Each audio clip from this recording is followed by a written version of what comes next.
Hi hello नमस्कार. आजच्या आपल्या नवीन व्हिडिओमध्ये सर्वांचे अगदी मनापासून स्वागत करते.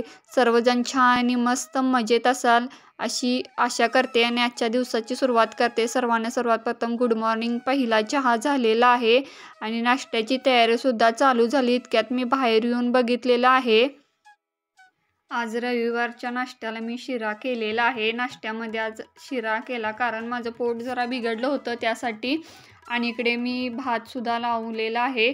सकाळ सकाळी सगळं करत होते आणि डाळसुद्धा चढवली. लोटून फक्त काढले. माझ्या आणि मिस्टरांची आंघोळ झाल्या. आता वाजलेले आहेत 10 आणि कोणच उठलेले नाहीत मुलं. म्हटलं आता बाहेर येऊन जरासं बघूया.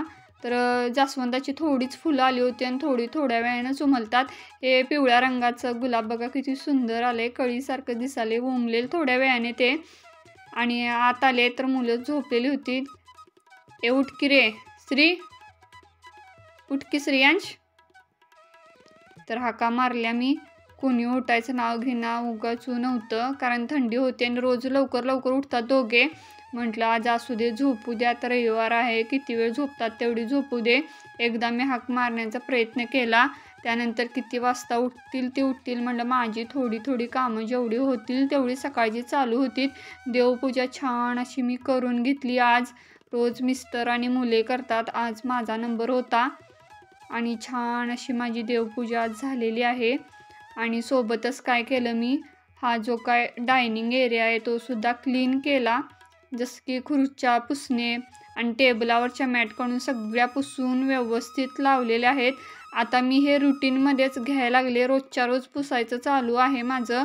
मी कधी असं करत नव्हते, पुसत नव्हते. कधी होईल तेव्हा होईल, 15 दिवसातनं महिन्यातनं काढत होते.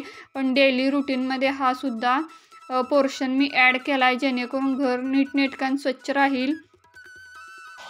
किती बघ की, बघ 11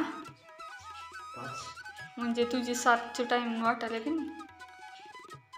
आता ह्याला रोज पाणी पिऊन आंघोळीला जायची सवय आहे, तसंच तो करायला. आणि मी इथं पाणी काढून ठेवले थोडंसं ह्याच्यासाठी, फरशी पुसण्यासाठी. तर तो आंघोळीला गेल्या मी फरशी पुसून घेणार आणि धुणं धुवून घेणार. आता धुणं धुवून झालं. इकडे डाळ कांदासुद्धा मी फोडणीला घातला आहे. माझा सगळा स्वयंपाक आवरलेला आहे. तोपर्यंत मिस्टरांनी बघा हे झाड सगळं तोडून उपटूनच काढले फुलांचं. कारण बाकीच्या झाडांची म्हणाले ग्रोथ होईना झाल्या, उमलेनात कोणतीच झाडे, त्यामुळे दुसरी झाडेसुद्धा फुटफुटेना झाल्या आणि ग्रोथ पण होईना. इकडे आळूच्या इथे सुद्धा होतं बघा करतायचं, ते सुद्धा काढलं. अशी बरीचशी त्यांनी झाडं काढून टाकली आज. कारण त्या झाडांच्यामुळे दुसरी झाडं उमलेनात झाली होती त्यासाठी. आता इकडे मिस्टरांनी आणलेलं आहे मटण आणि इकडे मी कुकरमध्ये तेल आणि कांदा हिंग घातला. आता हळद टाकली आणि गरम पाणीसुद्धा इकडे ठेवलेलं आहे. आता ह्यावेळेला लवकरच त्यांनी आणले. आता वाजलेले आहेत ऑलरेडी 1. तर छान असं गुलाबी रंगावर मी कांदा परतून घेते आणि मगच त्यामध्ये मटण टाकते आणि मटणसुद्धा त्यामध्ये छान असं वरखाल फ्राय करून घेते. तर मटण 2-3 वेळा मी धुवून घेणार आणि मगच त्यामध्ये टाकणार. कांदा तोपर्यंत धुईपर्यंत कसं व्यवस्थित गुलाबीसर काचेसारखा झाला की मग त्यामध्ये मटण टाकते, म्हणजे छान होतं. आणि मीठ हिंग हळदसुद्धा त्यामध्ये टाकलेलं आहे. तेल कांदा मीठ हिंग हळद. आणि ते झाल्यानंतर मी स्वच्छ साबणाने हात धुवून घेतलेला आहे. कारण मटणाचा हात कुठे लागू नये असं वाटतं, त्यासाठी मी स्वच्छ साबणाने हात धुवून घेते आणि मगच बाकीचं करते. तर तेलामध्ये छान असं परतून घेतलं मटण. आता त्यामध्ये मी गरम पाणी घालत आहे आणि गरम पाणी इतकं घातले असं मला वाटलं कमी पडले म्हणून आणि जरा ठेवलं. कारण त्या बेताचं ते मटण शिजून आणि पाणी कमी पडणार म्हणून अनेकदा भांडं मी ठेवलेलं आहे. त्यानंतर मी जिन्यात बघते तर सगळा पसारा होता. जिना क्लीन करायचा होता, मला धुणं घालायचं होतं. त्यासाठी मी कॅमेरा सेट करण्यासाठी बघा, म्हणजे मोबाईलचा कॅमेरा सेट करण्यासाठी अशी अरेंजमेंट केली आणि त्यानंतर मी धुणं वाळत टाकायला वरती गेले. तर आज पण भाजीला काय नव्हतं म्हणून मी आज पण डाळ कांदाच केला. मला पर्सनली आवडत नाही पण तिघांना फार आवडतो, त्यासाठी म्हटलं आता डाळ कांद्याशिवाय दुसरा पर्याय माझ्याजवळ नव्हताच.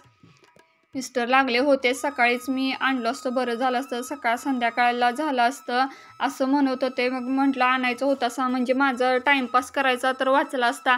कारण मुलं ऑलरेडी 11ला उठून मग आंघोळ्या करत होती. इतक्या वेळेमध्ये माझं मटण शिजून सगळं जेवण पण झालं असतं. मी डाळ कांद्याचं खॅट काढलंच नसतं. बरं असू दे म्हणा लागले आणि आता 1ला घेऊन आले ते. परत आता गडबड भाजीची व्हायला नको म्हणून मटकीसुद्धा भिजत घातली, कारण उद्या परवा दिवशी असं येतील मोड. आणि मिस्टरांनी भाज्या ह्या टवटवीत आणल्या. तर यामध्ये काय काय आणले बघूया. तर चाकवत आणलाय आणि मेथीच्या 2 पेंड्या आणि 1 कोथिंबीर.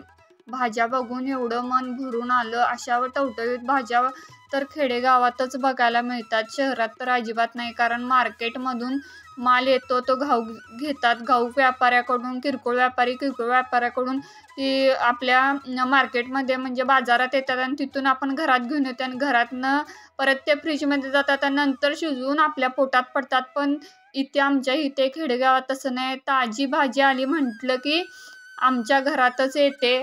शेतकरी आणतात बाजारात, ती डायरेक्ट घरात येते आणि त्याची चव ताज्या भाज्यांची जी काय लागते काय सांगू शकत नाही. तर अशा पद्धतीने यूज अँड थ्रोचे जे काय आपले कंटेनर असतात त्यातच मी भरून ठेवते. मी काय कंटेनर असे वेगवेगळे घेतलेत असे काही नाही. कारण जे घरात आहेत त्या वस्तू यूज होतात त्या टाकून द्यायच्या आणि दुसऱ्या खरेदी करायच्या ह्या मताची मी नाही. कारण दुसऱ्याकडे आहे म्हणून आपल्याकडं असायलाच पाहिजे. आपल्याकडं पण तसेच कंटेनर पाहिजेत, आपण पण तसंच करूया असं काय म्हणत बसत नाही. जे काय आहे त्याच्यामध्ये आहे ते सोडतोय आपण आणि नसत्याच्या मागं लागतोय. असं असू नये असं वाटतंय मला. तर असो, मी इकडे भात चढवलेला आहे संध्याकाळच्या जेवणासाठी आणि वाटण मी वाटताना एक ट्रिक लावली. आलं लसूण खोबऱ्याचं वाटण केलं, कारण बारीक होतं. नाही तर सगळंच एकदम घातलं आलं लसूण खोबरं टोमॅटो तर ते बारीक वाटलंच जात नाही. तर अशा पद्धतीनं जर 2 स्टेजमध्ये केलं की स्टेपमध्ये आलं लसूण खोबरं एकदा वाटून घ्यायचं, ते वेगळं काढायचं आणि त्यानंतर त्यामध्ये टोमॅटो कोथिंबीरची पेस्ट आणि ते एकत्र असं नंतर एक करून हलवायचं. इकडे माझं मटणसुद्धा शिजलं. तर ही मिस्टरांची ट्रिक आहे, त्यामुळे मी आज तीच अवलंबली. तर आज मी वेगळ्या पद्धतीनं करायला म्हणजे तेलामध्ये कांदा घातला. माहेरी अशा पद्धतीने करतात. तेलामध्ये पहिल्यांदा कांदा व्यवस्थित गुलाबीसर रंगावर परतून घ्यायचं आणि व्यवस्थित परतल्यानंतर मग बाकीचं पुढची स्टेप घ्यायची. तर आज असं मी प्रत्येक वेळेला मटण किंवा चिकन करताना वेगवेगळ्या स्टाईलने बनवत असते. त्यामुळं अजून देखील चॅनलला सबस्क्राईब केलं नसेल तर लगेच सबस्क्राईब करून घ्या.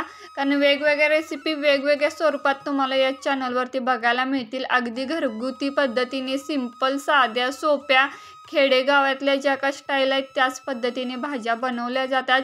जी काय ओरिजिनल टेस्ट आहे तीच आपल्यापर्यंत पोहोचते, हाच उद्देश आहे.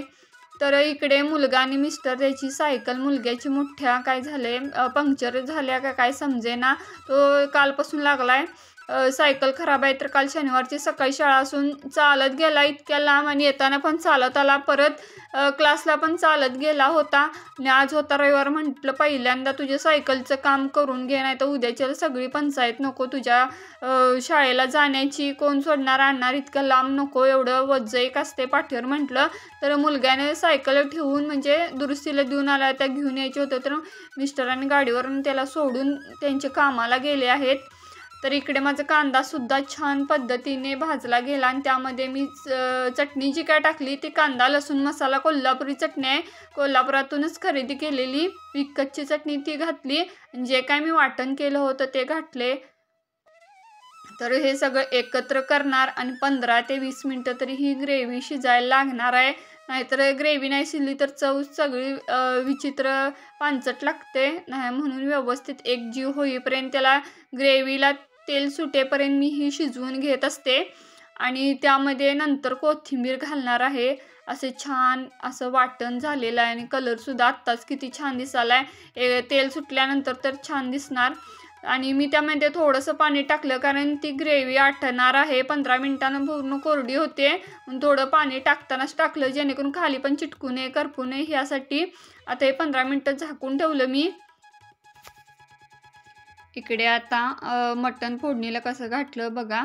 तेलामध्ये छान कांदा परतून घेतला पहिल्यांदा आणि मग ग्रेव्ही वगैरे सर्व घातलेलं होतं.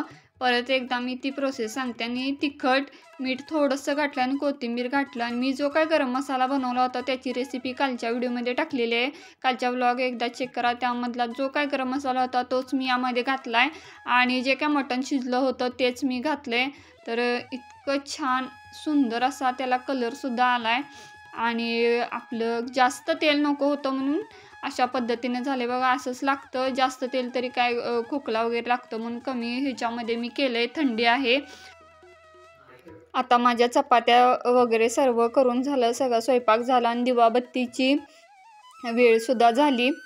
म्हटलं दिवाबत्ती झाल्या बाकीचे कामं आवरता येतील. मला अजून हा व्लॉगसुद्धा एडिटिंग करायचा आहे आणि तो अपलोड देखील करायचा आहे. तर आय होप आजचा व्लॉग तुम्ही फार एन्जॉय केला असाल अशी आशा करते आणि हा व्लॉग इथेच थांबवते. चॅनलवर नवीन असाल तर सबस्क्राईब करायला विसरू नका. पुन्हा भेटू अशा छानशा एका नवीन व्हिडिओमध्ये. तर चला बाय.